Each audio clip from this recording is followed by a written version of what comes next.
صلاح الدین کا بیٹا اور جرمنی کے بادشاہ کی بیٹی۔ تاریخ بتاتی ہے کہ صلاح الدین کے بڑھتے ہوئے رتبے کا مغرب میں بھی نوٹس لیا گیا۔ جرمنی کے بادشاہ فریڈرک بارباروسا نے سنہ 1172 میں انہیں قاہرہ میں تحائف بھیجے۔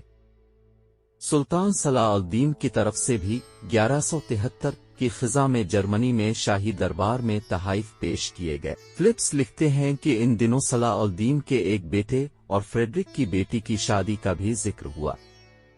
یہاں یہ بات قابل ذکر ہے کہ جرمن بادشاہ نے صلاح الدین سے نور الدین کا ذکر کیے بغیر خود مختار حکمران کے طور پر رابطہ کیا۔ مورخ جانتھن فلپس کہتے ہیں کہ صلاح الدین اور بادشاہ فریڈرک کے درمیان رابطے صلیبی جنگوں کے زمانے میں مسلمانوں اور مسیحیوں کے درمیان انتہائی کشیدہ تعلقات کے تصور کی نفی کرتے ہیں۔ انہوں نے لکھا، یہ سچ ہے کہ دونوں فریق وسیع تناظر میں ان رابطوں کے ذریعے اپنے لیے بہتر پوزیشن بنانے کی کوشش کر رہے تھے، لیکن اس کے باوجود یہ رابطے اہم تھے۔ تاریخ بتاتی ہے کہ انہی دنوں میں سٹراسبورگ سے ایک جرمن پادری نے بھی مصر اور شام کا دورہ کیا اور مذہبی مقامات پر گئے، جن میں سے کئی ایسے تھے جنہیں مسلمانوں اور مسیحی دونوں مقدس سمجھتے تھے۔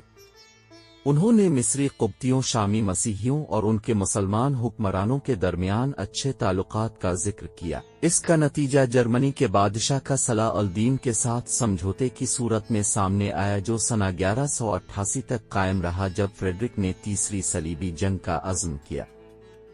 فریڈرک نے اس موقع پر تعلقات کے خاتمے کا باقاعدہ اعلان کیا۔ نور الدین کے ساتھ رشتے میں پہلی دراڑ۔ ان کا سب سے اہم سیاسی رشتہ نور الدین کے ساتھ تھا، جس میں پہلی بڑی دراڑ سنہ 1171 میں اس وقت آئی جب نور الدین نے ایک محاذ پر جاتے ہوئے انہیں بھی ساتھ طلب کیا، مگر صلاح الدین ان کے ساتھ نہیں گئے۔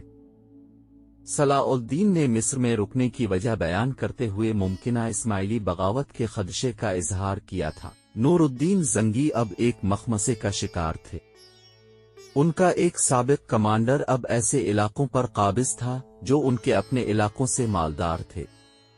دوسری طرف صلاح الدین اور ان کے خاندان نے اسماعیلی خلافت کے خاتمے میں اور بغداد کے سنی خلیفہ کے رتبے میں اضافے میں اہم کردار ادا کیا تھا، اور یہ بھی درست ہے کہ اس پیش رفت میں نور الدین کا بھی کچھ ہاتھ تھا۔ مورخ ابن الاسیر لکھتے ہیں کہ نور الدین کی رائے صلاح الدین کے بارے میں بدل گئی اور انہوں نے مصر جا کر ان کو بے دخل کرنے کا عہد کر لیا تھا۔